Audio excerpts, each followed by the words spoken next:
So the spiritual teaching can be summed up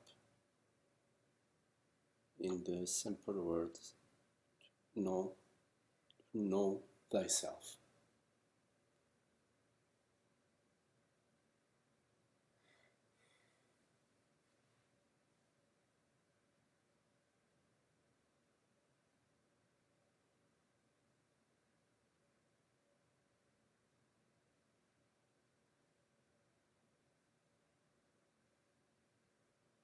I think in Athens, in the Pantheon, there is the inscription, know thyself in Greek. Forgot how it goes.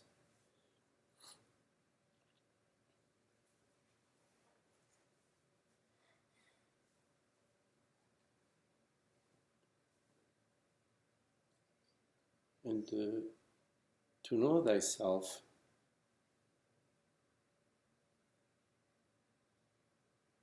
you have to not move away from thyself.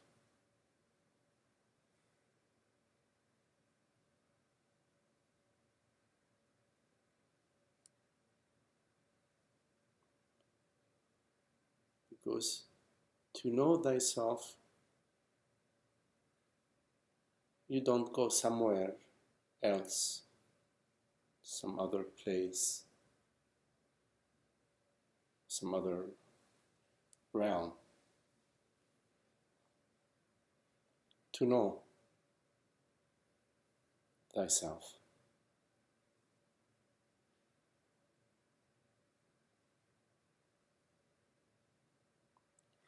But you can go different places to know about. You can go to Jerusalem to know about Jerusalem. You can go to the Smithsonian to know about maybe some Eastern art that's being exhibited there. But to know thyself, you don't go anywhere. You don't go away in thought. Because thought is still an object.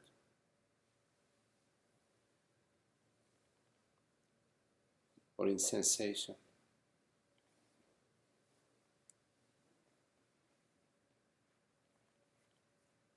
Analysis.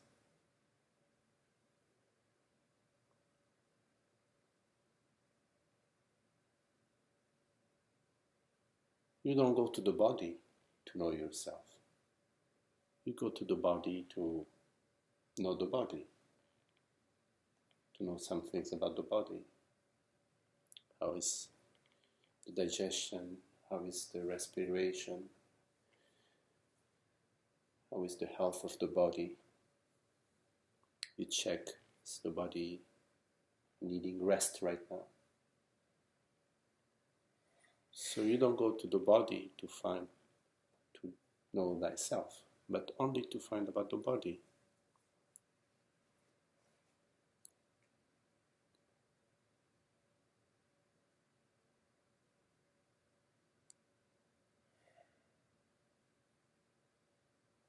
But that's what we do.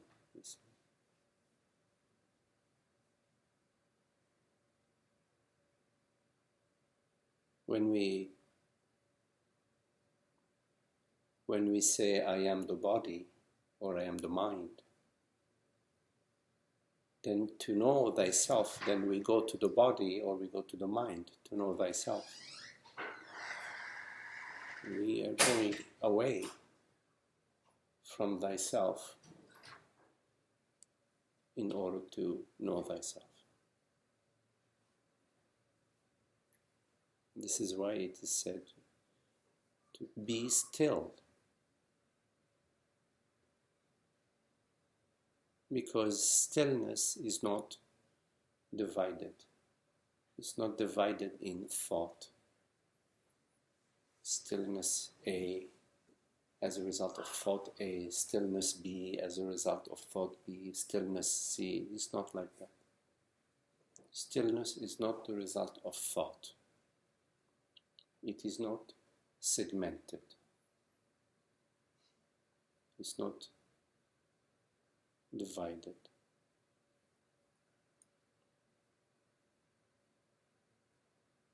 So there is the wholeness of stillness.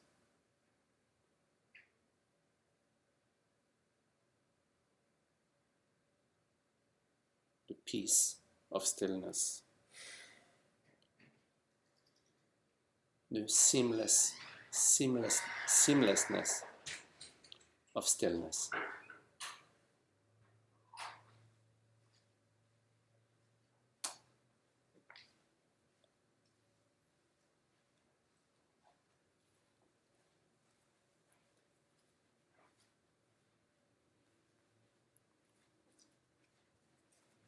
And what is seamless has no entry point to it. There is no door to it. Because if there is a door to what is seamless, then there is one side of the door and the other side of the door. And so that's not seamless. But stillness, peace is seamless. So there is no door to it.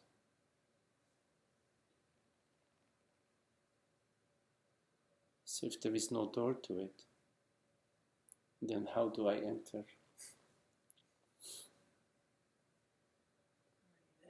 Huh? You're already there. There is no one to enter the stillness. Because the body, that is not stillness. The body is activity, it's functioning, depending on its interaction with various inputs in various situations. And the mind, similarly, is functioning in harmony, hopefully, with the body and with the environment. So there is a smooth functioning of the mind.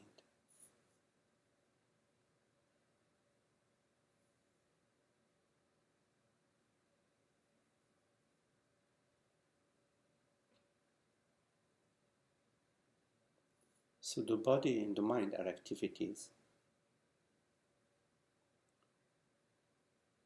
But stillness is non-activity.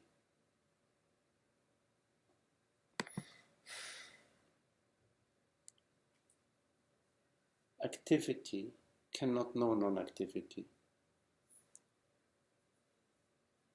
The only knowingness of non-activity is available to non-activity. So you know stillness by being stillness. And you be stillness in your recognition that you are this stillness. And not some active form in an interactive world.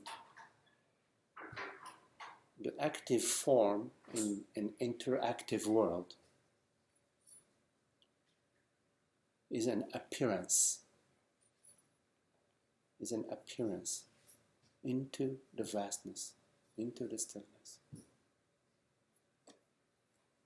Similar into your night dream, certain activities, certain mind activities arise in your night dream. They are appearances in the stillness of the dreamer, the stillness of consciousness.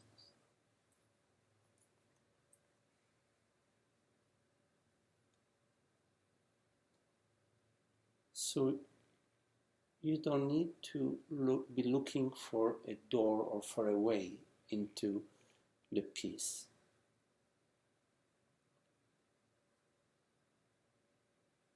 Rather, you need to find the peace that you are. And to find the peace that you are is not possible to you as long as you are mistaking yourself to be an activity in time and space. Body-mind activity in time and space is not what enters paradise, what enters the Garden of Eden. The Garden of Eden is entered in your recognition of your inherent true nature, your birthright, let's say. Like the metaphor of the king who is in the village because they bumped their head on, and they forgot they are the king, and they think now that they are a pauper. They are walking in the village wondering, where can I get a job to get lunch, to buy some lunch. So they have to bump their head again and wake up and realize, oh my God, I'm the king. Yes? So in a similar way, this identification with a form, with some sort of churning mechanism, the thoughts and the feelings and the sensations and all these body-mind activities, that you believe they define you, that you believe that they're speaking about you. They're only speaking about the mind and about the body. They're not speaking about you. Let them speak what they speak about the body and the mind. I mean, you think that if you're going to stop your toe, you're not going to go ouch. You're going to go ouch because the body transmits a signal to the brain, and the brain sends all sorts of signals to alarm. We need to get some help down there to figure out if the toe is broken or not, So it sends all sorts of emergency signals. Check that toe, because up to a certain point we need our 10 toes, more or less. What defines the body, what speaks about the body, what speaks about the mind doesn't speak about you.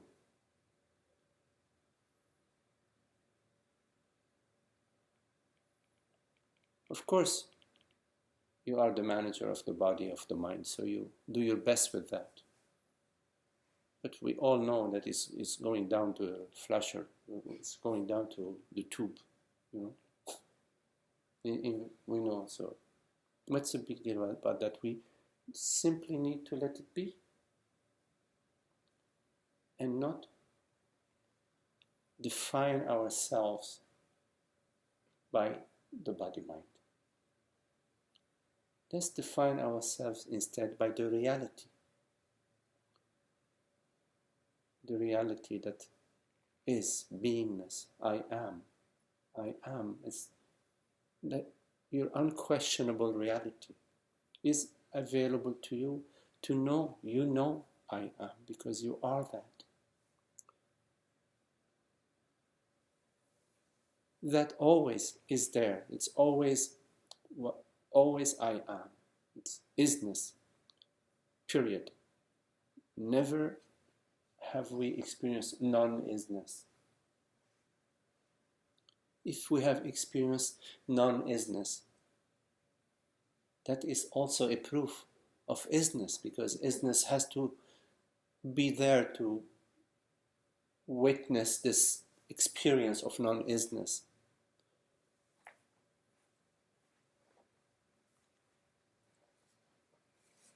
So rather than defining ourselves with our feelings and our emotions and how the body is happening and occurring and all of these things, our family, our money, our health, just define ourselves by isness, beingness. It's really beautiful because that is constant. It never gets sick, it doesn't get tired on Friday. It's not worried about, oh my God, it's Monday today. Isness has no issues with that. It's pure beingness, pure transparency of being. It's complete freedom of the self.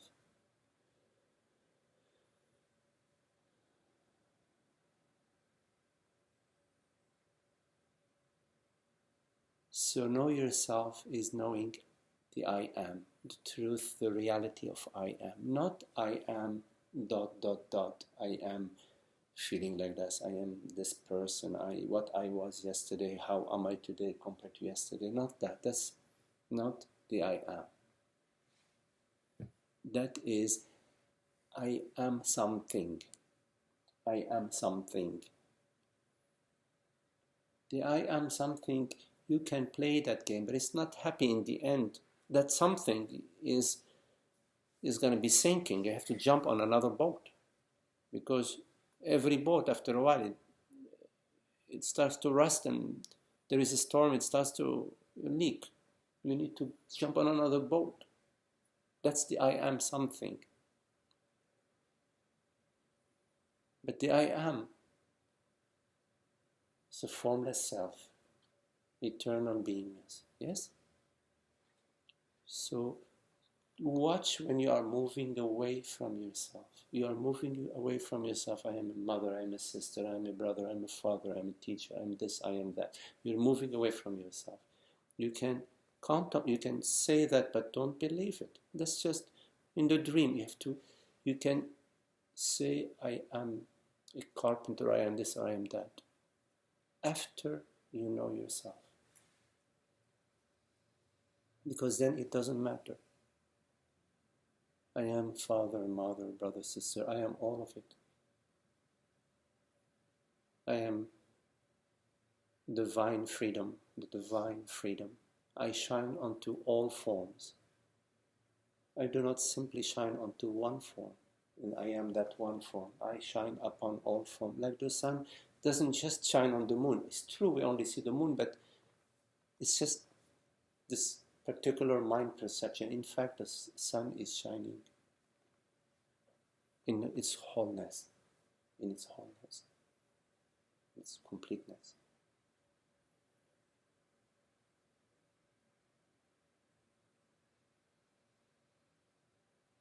There are no divisions to the self. Know yourself means know your wholeness, your universal beingness.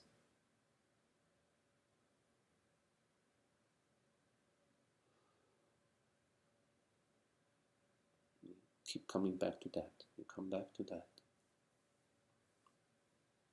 You don't keep going down the rabbit hole of my story, what's happening to me, how am I doing with it, am I, the rabbit hole. You don't continue to go down the rabbit hole. There is a sense, if you've been down one rabbit hole, you've been down them all. Yes, right, yes. The same rabbit hole over and over No, again. exactly. Yes. Oh, this is a better rabbit hole. Yeah. Oh, this is a great rabbit hole. Same old. What am I truly? Resting in that open question. It's a question that has no end. Just because it's an open